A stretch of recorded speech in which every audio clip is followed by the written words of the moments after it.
غیر رمضان میں نہیں، رمضان کے مہینے میں رمضان کے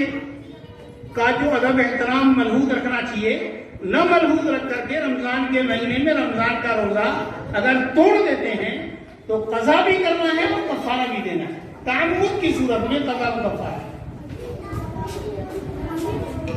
دوسری شکل یہ ہے کہ تعمد نہ ہو، غلطی ہو۔ غلطی کا مطلب یہ ہے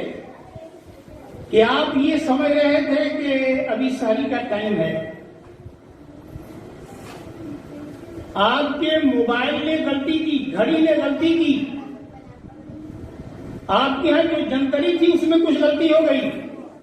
جو بھی ہو، لیکن آپ کو تحقیق سے معلوم ہوا کہ آپ نے 5:40 پر آپ نے سحری کھا لیا ہے، یہ سمجھ کر کے کہ 4:40 ہو رہا تھا، یہ غلطی سے آپ نے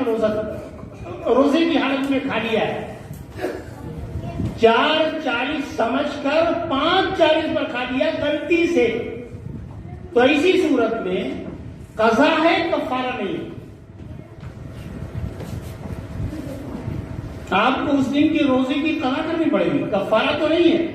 کیونکہ تعمد نہیں ہے، غلطی ہے۔ تیسری شکل یہ ہے کہ آپ جو ہے پہلا روزہ تھا اور ابھی عادت بنی نہیں ہے، ہمیشہ جب بھی سو کر کے اٹھتے ہیں تو آپ جو ہے نہار منہ پانی پیتے ہیں،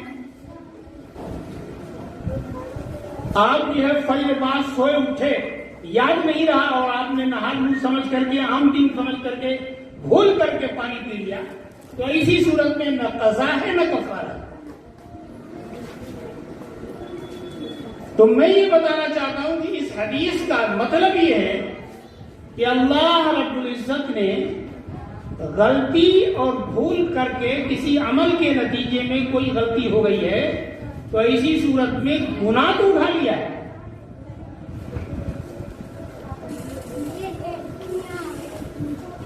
جیسے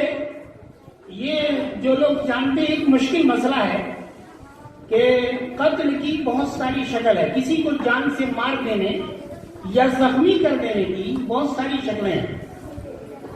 ایک شکل یہ ہے کہ قتل کے ارادے سے قتل کریں،